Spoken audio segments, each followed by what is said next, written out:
Nice. All right, folks. 2020 Conference number 1. Put up the floor for questions. Dave Biddle, 24/7 Sports. Ryan, are you ready to name? Yes, Dave.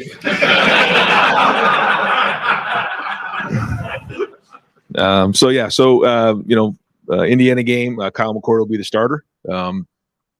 And Devin Brown is going to play in the game. I think that Kyle has done a great job over the last 2 weeks of showing consistency. He's played very well in practice. But Devin also throughout the body of the preseason has shown that he deserves to play. So expect both of them to play. We have confidence in both of them. I think that's significant that we have two guys that we feel confident playing in a game. This is something that's a little uncharted territory for me, but you just go on what you see every day in practice. And I think that Kyle's consistency the last couple of weeks has allowed him to be the starter. He deserves that. But I also think game as well. So how much, all that's still to be determined, but we've at least come up with that conclusion here.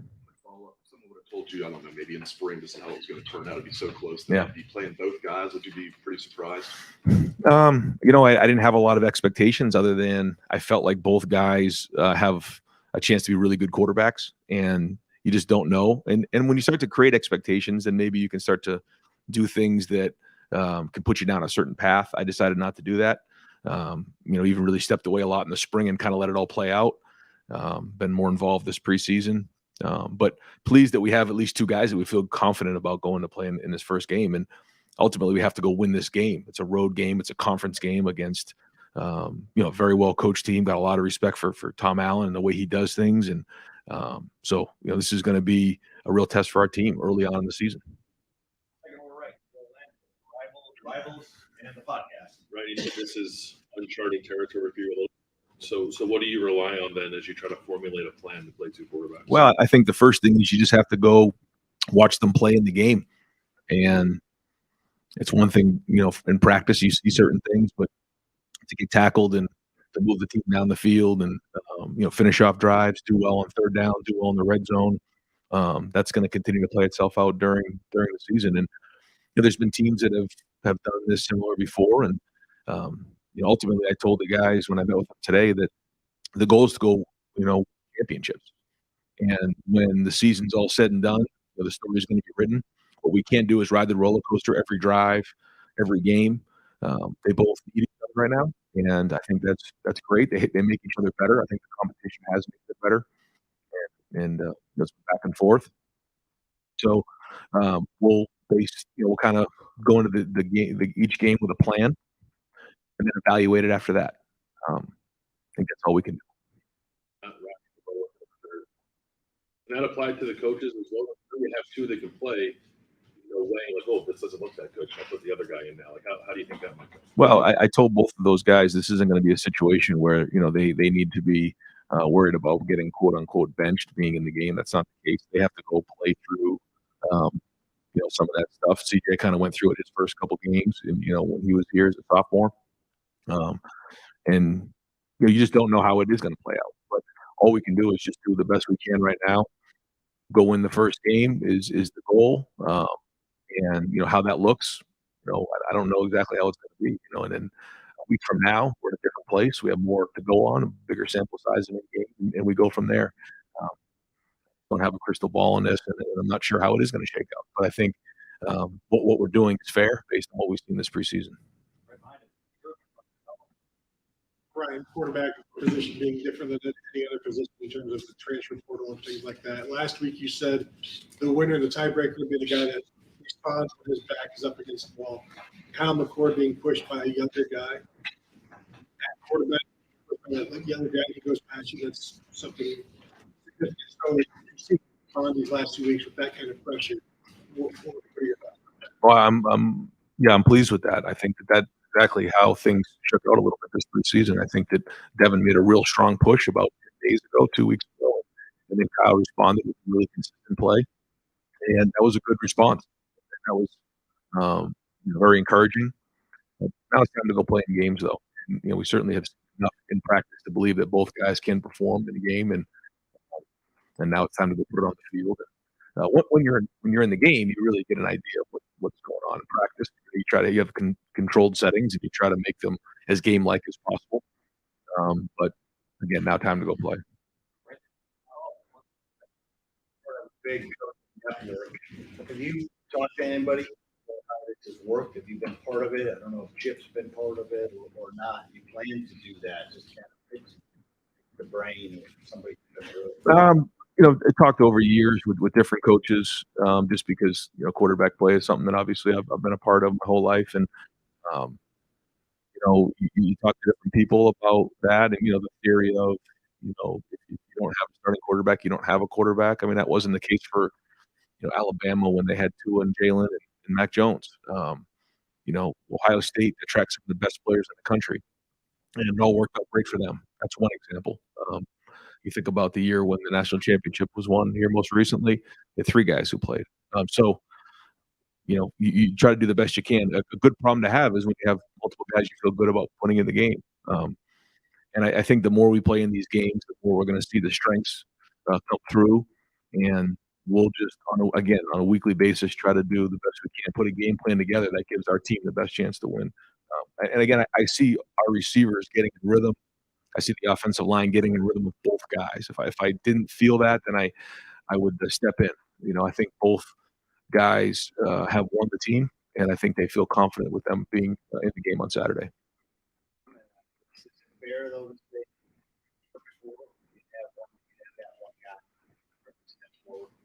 just from a comfort level, maybe. I don't know. I mean, we'll see where we're at this point next week, but and that's the way it's been in the past. But that doesn't necessarily mean that has to be the way moving forward. And these things usually have a way of working themselves out. But again, I think the best thing to do is to let them go play in the game and come back for air over the weekend. Ryan, when you said that you want to play both, how do you try to navigate that going into game planning and letting Kyle get into a rhythm, but also making sure that you're going to get Devin in there, not interrupting Kyle's rhythm and allowing him to get into the flow?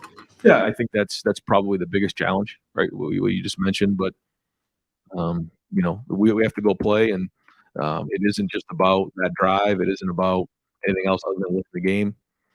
And they're going to go get the plays. They're going to have the same game plan, and just got to go put it on the field and go win the game. And I mean, certainly that part of it, I think, is a feel is what's going on in the game. But both of them are going to have to be locked in on that and go from there. Real quick to clarify that, is Kyle and Devin, is it, like you said, is it a feel on how they play, or are you talking about like split reps, or how we'll see how the week goes. Yeah, we'll kind of see how the preparation is, and then kind of decide from there. What did Kyle do, like especially in the last week, that made you think like, okay, he's the guy to start? The consistency. Yeah, he's been accurate in the passing game. He's done a good job with his reads, taking care of the football. And that's important with the surrounding cast that we have on offense, is to make the routine plays routinely and take care of the football and ultimately lead the team down the field to score touchdowns. And he's done that. So that's why he's starting. All right, Tom Ferry. Coach, no matter who it is, to be a rookie quarterback in there, what do you expect out of Indiana? And that's been a tough place to play over there. What do you think they try to do to disrupt the quarterback? Well, the first thing is they have a very different team than they did last year. They've added a lot of new pieces, a lot of talent coming in, different little change up on the staff. And, we've been in dogfights with them early in the season before, and they're very well coached. So, we have to do a great job of adjusting some of the changes that they've made on both sides of the ball. But ultimately, it's going to come down to fundamentals, taking care of the football, tackling really well, hand placement, all the things that come into play in the first game, and in the environment, going on the road for the first game, the conference game. The guys, I mean, obviously they've gotten all the attention. How have they handled all that? Because you played it, you understand that at Ohio State, that's the position everyone talks about, and every eye is going to be on whoever's in there. Yeah, and every play is going to be criticized or applauded, and but when you come here, that's part of the deal. And I shared with them both. The great thing is they both get an opportunity to be the quarterback at Ohio State with an unbelievable team surrounding them. So that's the exciting part of it, and that's what they want. That's when they decided to come to Ohio State, they knew that it wasn't going to be easy, and they're fighting tooth and nail to get on the field, and so that's the exciting part of it. But yeah, I mean that's what comes with being an Ohio State quarterback, and they know that, and that's why they're here. Ron, do you feel, in terms of the big plays you allowed defensively in those last few games, do you feel like that's been fixed? Do you feel confident in Knowles' approach this year? I mean, they broke your back. I mean, you might have won it all. So. Right. Well documented, and it's something that when you look at the season, that was an area that stuck out like a sore thumb, an area that needed to get addressed. We spent a lot of time on that. The answer will be, we get to the field on Saturday, and then as the season, shakes out. So we know that that's something that hurt us last year, and it did cost us. So we won't know until you get into a game. That's the test. I say that all the time, is that you prepare for tests, in any kind of subject you have here in college. It's the same thing when you get to the game on Saturday. You find out what your preparation was like and if it worked. But as you know, that's something that has been, something we've really focused on defense.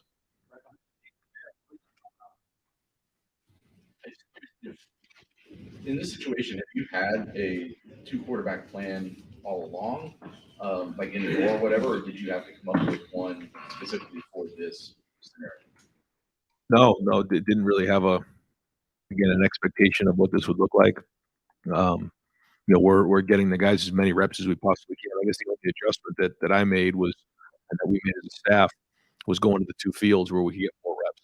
So when we would usually go 1s, 2s, and 3s, we're going 1s, 2s, 3s, and 4s, and getting, I think, 48 plays in a period session, which was great. And so the more reps you get, the better. The more body of work you have. And both of these guys need reps.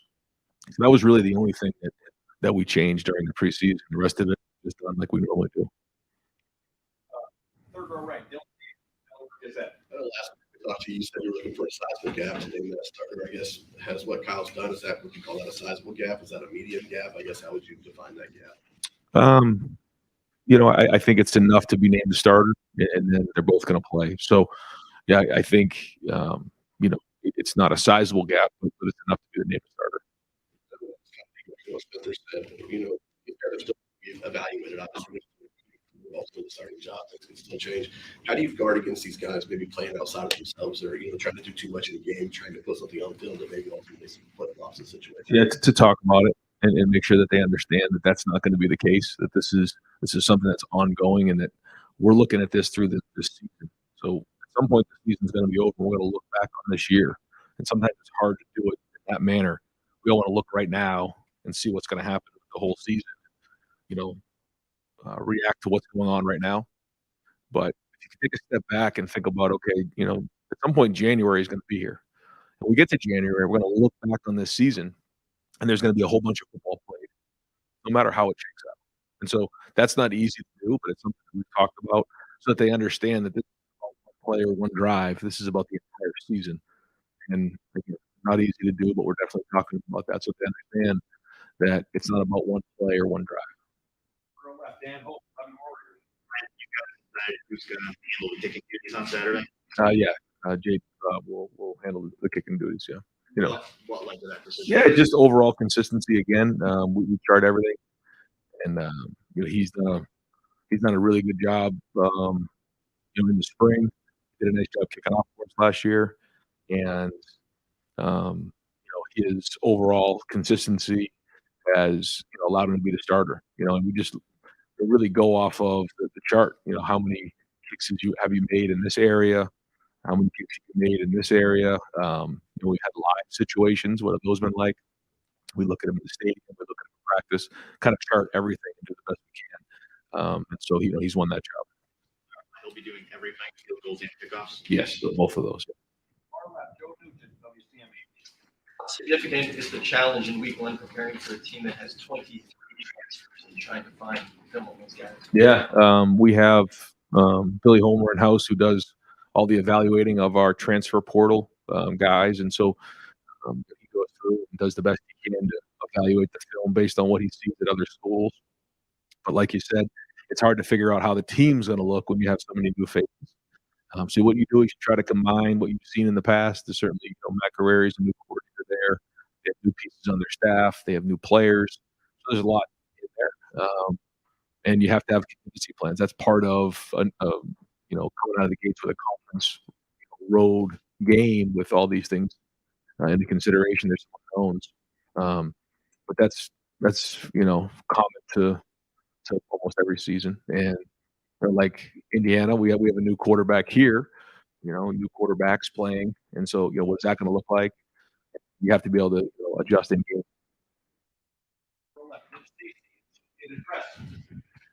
Back to Kyle for a second. We spent so much time watching CJ over the last 2 years in all these pressure-packed situations and just about any situation you can think of. What kind of advantage did that give him as far as stepping right into this role? Well, you'd like to think that there's an expectation of what to expect because you've seen it now. He's been in the program here for a few years, and he's seen the good and the bad and the ugly, really. And a big part of life is knowing what to expect. And so he's been around, so he's at least seen it. Now he's got to go do it. It's a whole different thing when you're actually physically doing it than watching somebody else go through it. But I do think that allows you a little bit more of it, anticipation as opposed to reacting to situations and seeing what's coming down the road. The podcast. I would think when you have 3 new starters on the offensive line and you're evaluating a quarterback battle, that probably consumed most of your thoughts, or at least the temptation would be for that. Do you feel like you were able to turn that off enough, as much as you wanted, maybe, to think about all the other decisions that you had to make this month, or did it actually overwhelm everything? It was a big part of it, yeah, for sure. But I think we've got really good people in place here that have allowed me to look at things from a wider lens, like you're talking about. And we've had several team meetings to talk about different situational things and to be around the team. Try to get as many special teams as I possibly can, as opposed to jumping in the quarterback meetings. But it's been important to be involved with the quarterbacks because it's 2 guys who haven't played a whole bunch of football, and so I've been very much involved with that. I think Justin Fry has done an excellent job with the O-line and what he's done, and he's got a really good supporting cast helping him there with the O-line. But that certainly takes a little heat off of me.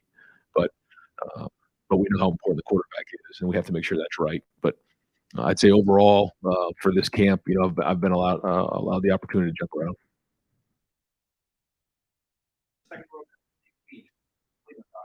Ryan, just with Kyle again, what was the first quarterback that you guys landed with you as the head coach here? He's kind of been here for the long haul a little bit. Have you learned anything about him that maybe you didn't know when you first started all this process? I mean, you learn more and more. I think we're about to learn more now that he's going to go be in a game where he is the starter. He started that one game when he was younger, but I think we'll learn more about him. But up until this point, somebody who does a really good job off the field making connections in the locker room. I think a lot of the guys, look up to the way that he handles himself off the field. Very serious, hard worker. He's always in there watching film. And so now it's going to be exciting after all the work leading up to this to see him get on the field and play. Ryan, we've heard and seen a number of receivers being played there. You guys have talked about a bunch of them.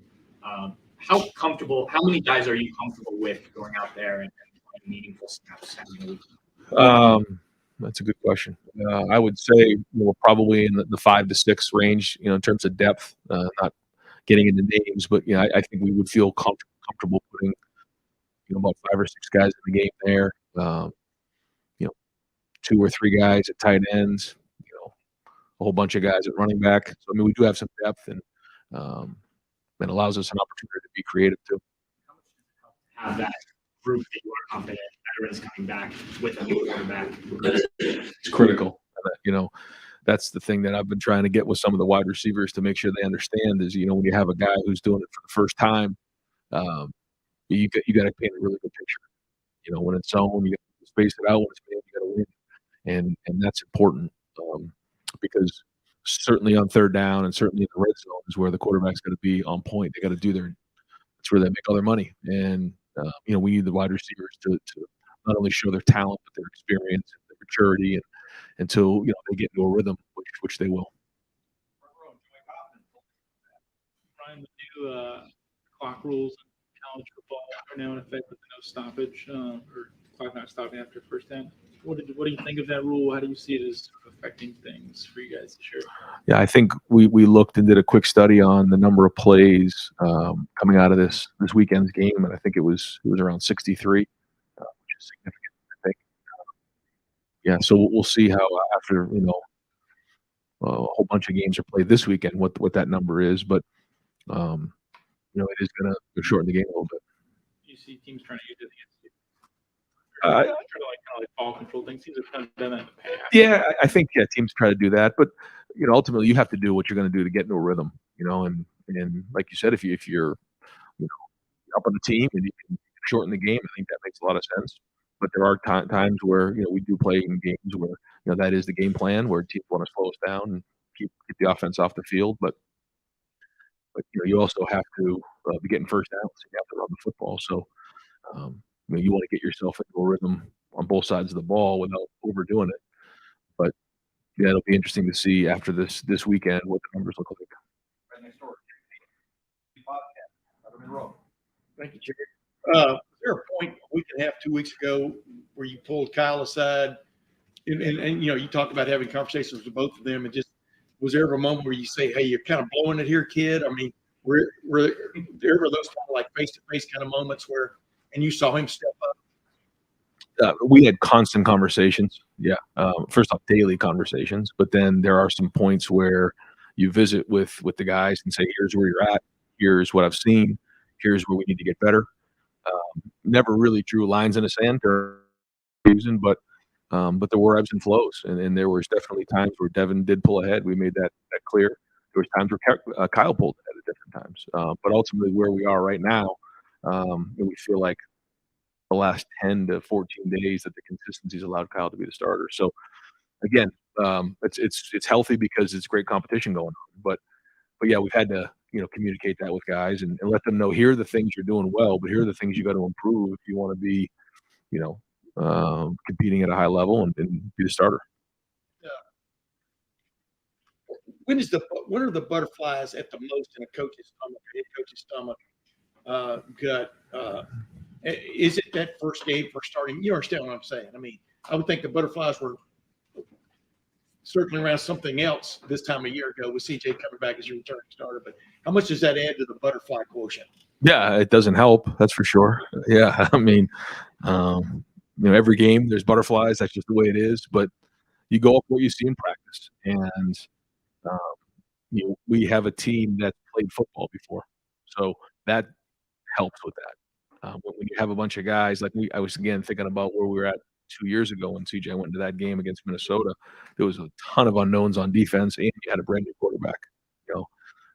We talk about butterflies, a whole bunch of butterflies on that one.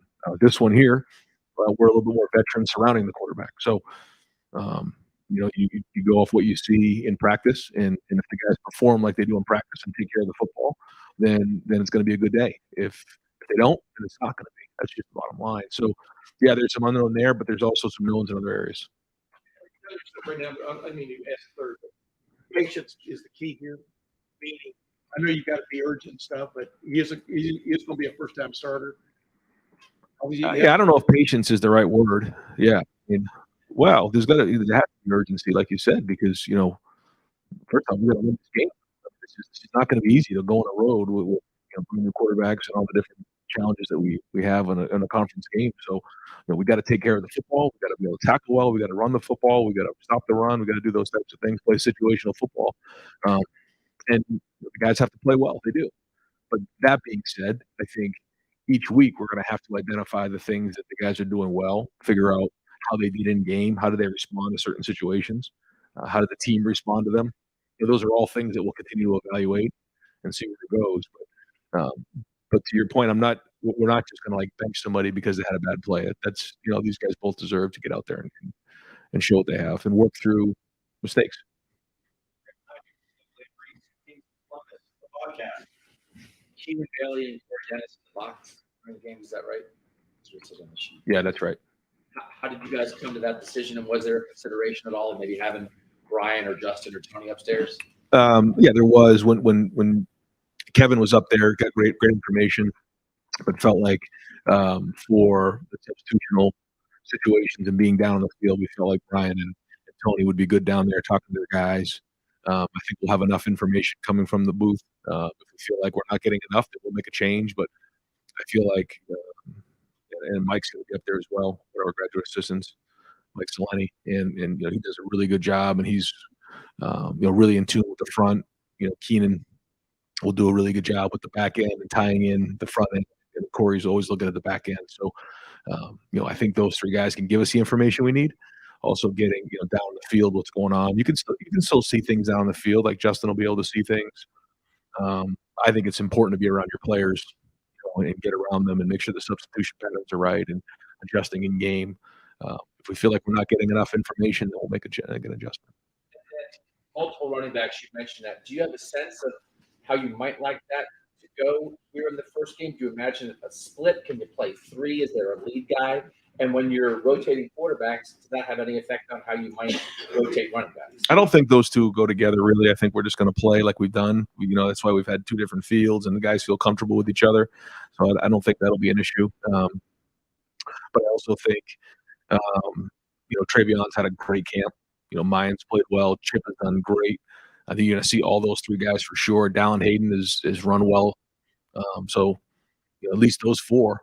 Evan, we'll see if we can get to Evan. But there's a lot of guys in that room. We're going to need all of them. We're going to need all those guys in the game. We're going to need those guys this season. I assume you told those guys this morning, is that right? Yes. What was Kyle's reaction and what was Devin's reaction? They both agreed. They felt like, I asked their feedback, and not to get into the details of it because it's it's in-house, but I kind of any feedback on that, and they said no, this is it fair? And they both agreed it was fair. I met with both of them together, and they both shared that they want to do what's best for the team, and that was great. And I said there's going to be a lot that comes with this, just being at Ohio State and the media, and you have family, you have friends, you have a lot here. You guys just need to focus on doing the best you can, and at the end of the season, we'll come up for air on this thing. And that was the message, and they were both great. They're excited to play. You said that Devin will play. Does that mean he will play in the first half when the game? I mean, who knows how the game's going to play out. Are you going to make sure that he plays while the game is competitive? I mean, as I sit here right now, that's what I'd like to do. Yeah, I'd like to get him in the game and meaningful snaps and let him play. Now, we still got a Tuesday, Wednesday, Thursday practice here, and we'll keep tabs on how that goes. I assume that they'll continue to work the way they've worked and prepare the way they've done that, and run the plays that we're going to run in a game at a high level. If something were to change, then we'll make an adjustment from there. But yeah, I'd like to do that. Okay, real quick, the offensive line, Josh Simmons at left tackle, Josh Fryer right tackle, and Hinston the center. That's it right now. Yes.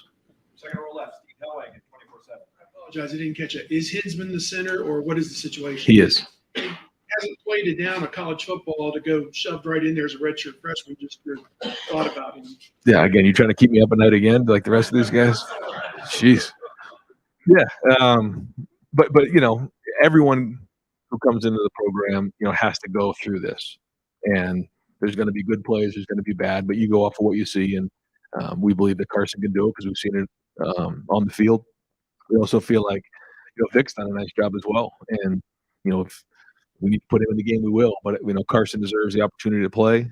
He's practiced well, and there'll be butterflies early on. But once you get into the meat of it, you start to work through those things, and before you know it, you've got some games under your belt. True freshmen, do you have a short list that you will definitely see on Saturday? It sounds like Carnell Tate could be at or near the top of that list. Just anybody that you're certain offense, defense, special teams is going to play.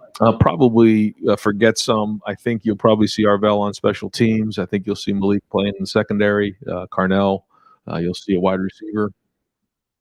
I'm going to forget a couple guys, but those three jump out. Luke, if you get a chance on the offensive line, perhaps. Yeah. Montgomery. Yes. Yeah. Luke will get in the game. Getting close to wrapping up, folks. We've got time for a few more right behind them. Jeff, Depth. Talked a lot about depth here and there. Yeah, you got a new center, you got a new quarterback, you got two quarterbacks on the play. How do you feel about the depth this year based off the last couple of years? And maybe those butterflies for some things, but overall fewer? Every year you're going to have new faces in some of these spots. Some of them are guys who've been in the program. Some of them are transfers. But like you said, there's a lot coming back, and that does at least allow you the opportunity to know these guys have been in games before, and that takes a little of the unknown out of it. And that is important. It gives you confidence going into a game like this. Is the offensive line sort of with the three new starters? Does that still feel? You used the word decent depth, I think, a week or so ago. Is that from a strength? Yeah, I think so. Good thing about Simmons is he's actually played in college games. Now, again, it's a little bit different. Josh has played in games, hasn't, and actually has played significant amount of time. So that part's good. Carson hasn't, but it's time to get out there. And again, we have to go with what we see in practice every day. And if they continue to perform the way they've done in practice, we say you sink to the level of your training, then, they'll have an opportunity to grade out champions, and it'll be a good day for them. But it's time to get on the field and go see. Obviously, going on the road, game changes a lot of things. I think it's like the last 4 road games, Ohio State's trailed at the half when they opened. How do you not allow that? How do you not allow that to impact the quarterback? Like in your mind, knowing that struggling on the road is a natural thing. Yeah, every play is going to matter even more. I think we talked about the plays. I think that is critical. But like you said, you can't panic when things aren't going well, but you also can't get out in front of yourselves when things are going well, or when things aren't going well. Then you can't panic. That's part of the game, and that's the thing about practice. When you have a good play or a bad play, it's on to the next one. Or now, when you're in a game, there's consequences or whatever for whatever you do, and that's going to be part of this, is understanding where you are in the game, managing games, not panicking, and but also, like I said, you got to put. There's a couple of years ago we played Indiana. We were up by a bunch at halftime, and then they came all the way back and almost caught us at the end. Those were all those types of situations. But I think my first year here, it was really close at halftime. Up there on a Thursday night, it was a dogfight, and we know we're going to get their best shot early on, and they have some really good talent coming in. So we have to be prepared for whatever. I always say this: at halftime, it's either tied, you're winning, or you're losing. It's one of those three things, and you got to have a plan for all three.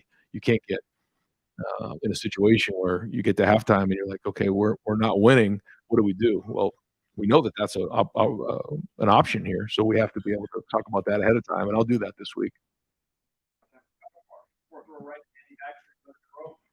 Right, you talked about that Oregon game, how it was wonderful experience for you looking back on CJ's time.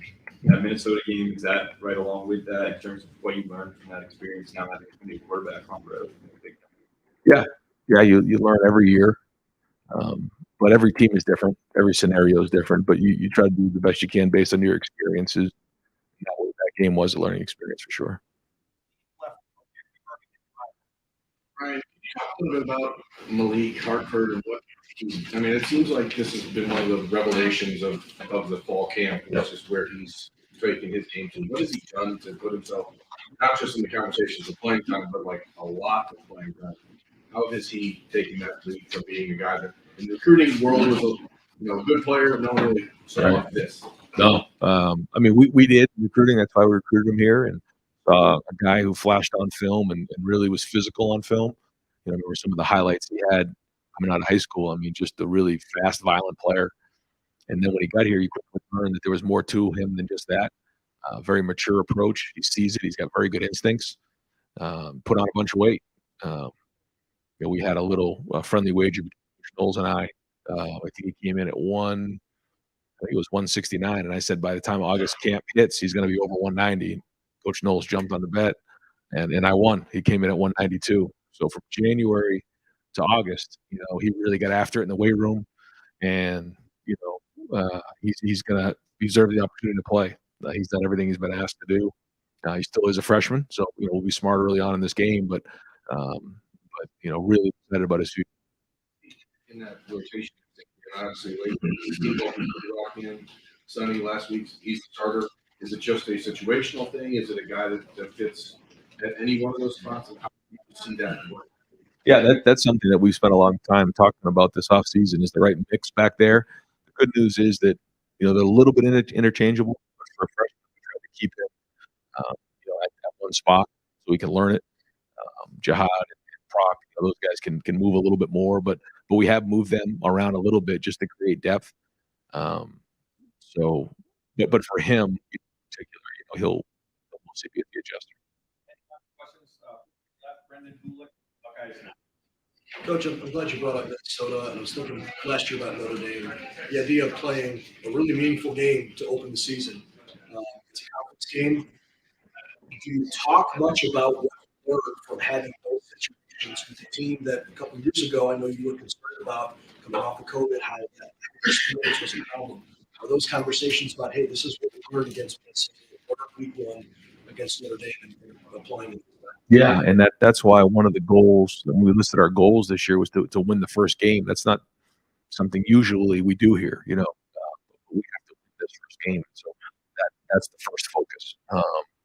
And all those things will be in consideration. We have a team meeting before every Tuesday during the season, and those are the things that I'll be addressing. Yeah. Thanks, guys.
We're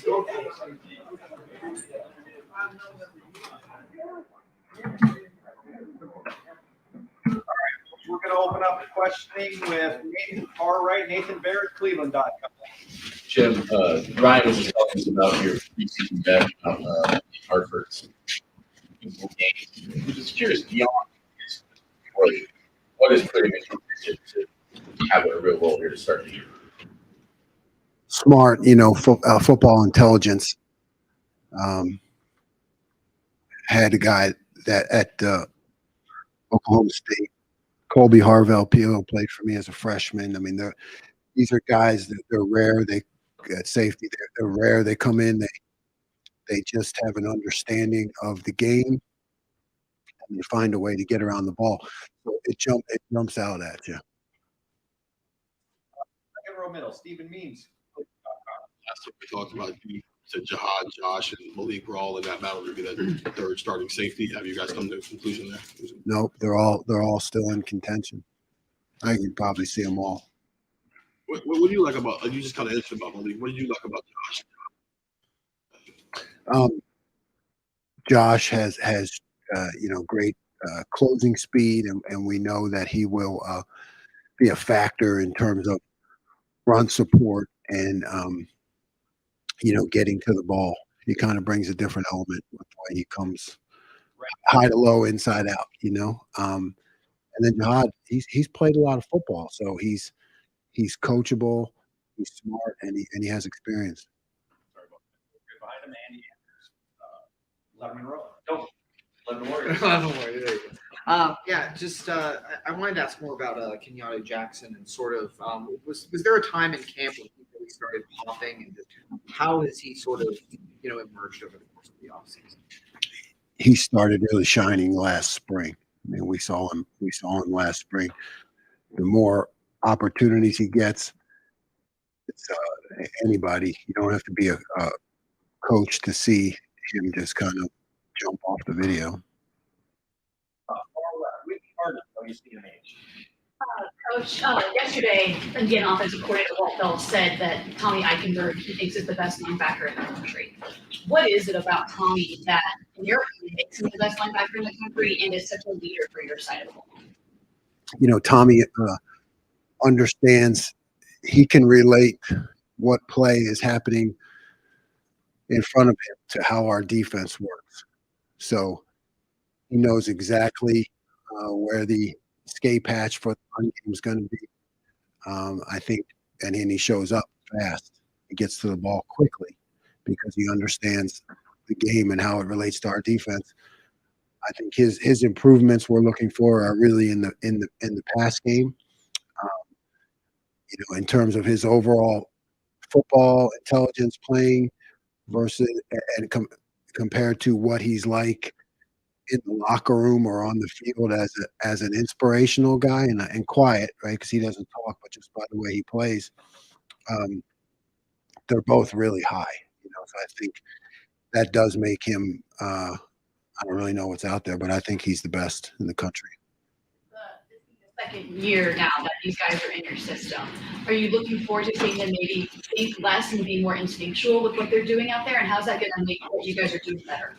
Yeah, I mean, the more someone understands the complete system rather than just an individual position, but how all 11 parts work together, you said it, the faster they can play. As coaches a lot, and as fans or as, reporters of the game, I think a lot of times if you see a guy playing not at full speed, right, it's easy to wonder, is he not motivated or does he not know what he's doing? And I think that's coaches, we have to take responsibility for that. If a guy knows what he's doing, he can play fast. If he doesn't, he plays tentative. That's a reflection of coaching.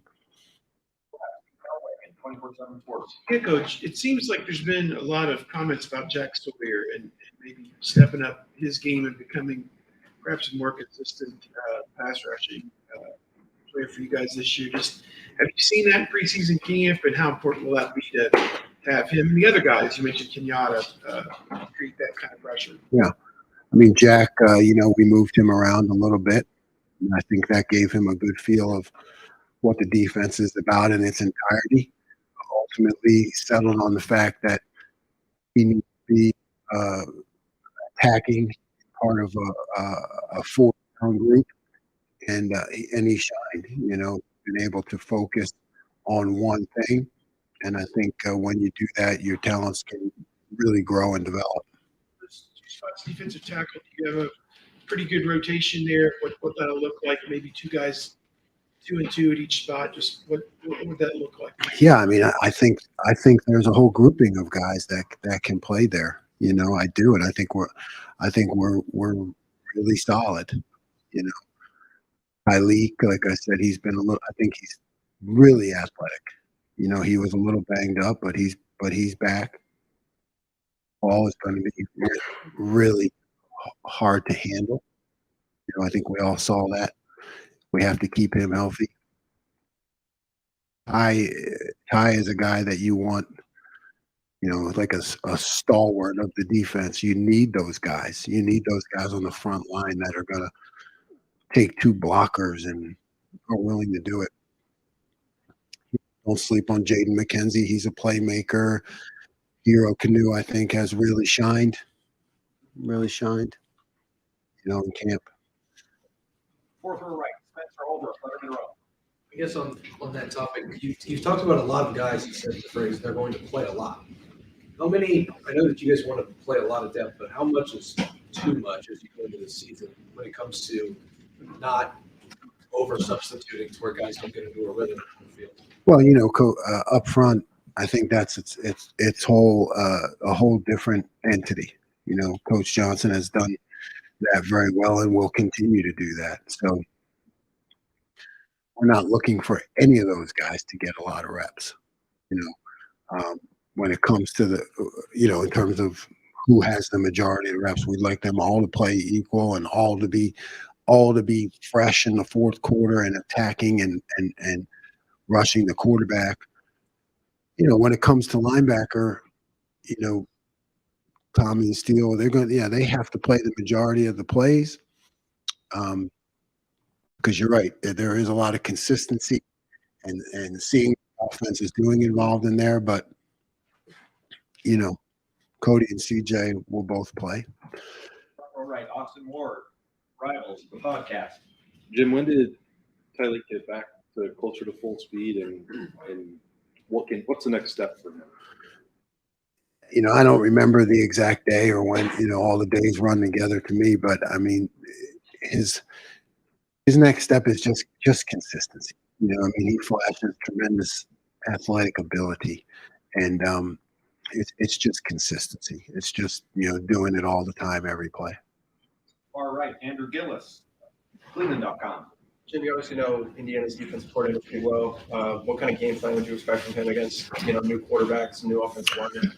Yeah, I do have great respect for Matt. He's, oh God, I don't know if I have to say a son to me. I don't know how much older I am than him. Maybe a little brother, but I know Matt too is he's a team guy first. So I think he'll operate, within the system that they have, and I think he'll he knows what we have in terms of our receivers, so I could definitely see him doing something to help them in terms of that matchup. Fourth row right, Andy Baxter, Letterman Row. Jim, Coach Dave was saying that Arvell Reese is one of those guys who's earned the opportunity as a true freshman to play right away, at least in some capacity. What has he done since the summer of riding late to show you that he can do that? He's just, I think when it comes to freshmen, particularly up front, and that's, one of the reasons we moved Arvell right now from, a linebacker to more of a defensive end type, because what you saw was just a guy who plays fast. You see him pursue the ball and play with a little bit of reckless abandon, and he's strong and he can handle things. So, as a freshman, now you're just trying to look for ways to get him opportunities on the field because he showed that. Front row right, Tim May podcast. Yeah. Jim, I'm just wondering, you're in your second year at Ohio State. Would you describe your defense now? Is it your philosophy? Has it evolved? You know what I mean, compared to a year ago? And then number two, the question I keep getting asked by everybody is, can they stop the big play? Can they stop that explosive play because of the way the year ended, right? Yeah. So maybe both of those are the same question. Yeah, they are. They're both the same question. Yeah, it's I'm ever evolving. I want to be. Always hard looks, always sleepless nights trying to figure out how to be better. It's what I'm committed to because I want our players to be committed to being better. So, yeah, the evolving nature comes from we did not do what we had to do in those matchup games. So how do we evolve the defense to stay aggressive, continue to win on third downs, but also have plans in place to prevent the explosive plays. So it's always evolving. You talked about Matt Stegro, but he can give you insight on both sides of the ball, right? Greg. Yeah, thanks for reminding me. Yeah, he can. He does. He knows what I do really well. So yeah, he will definitely be able to give their offense insight into what we do. Third row right, Tony Urban, Buckeye Huddle. Jim, sounds like you guys will play 3 quarters or 3 quarters. How do you see that happening? Is it a rotation? Is Jordan Hancock playing some nickel at times? How do you see that happening? Yeah, both of those. Yeah, we'll play. All 3 of them have earned playing time. I see a rotation. Maybe slide Jordan into nickel some, get him some reps there. But they all will play, and you know how it goes with corners. I think a lot. As you get through a game, it starts to become who's hot. You start to go with who's hot. Sliding from Jordan to nickel, where does Sonny then go? Sonny, he can go to different places. We can be in a 6 DB package, so Sonny can stay in there. Sonny could be in there in a linebacker capacity. There are a lot of roles to keep him involved and in the game. Front row, middle. Jim, now that we know the starting quarterbacks to be, I'm just curious what your impressions of Kyle McCord are from going against him in practice all the time. Is that true? He's not tricking me, right? Is he?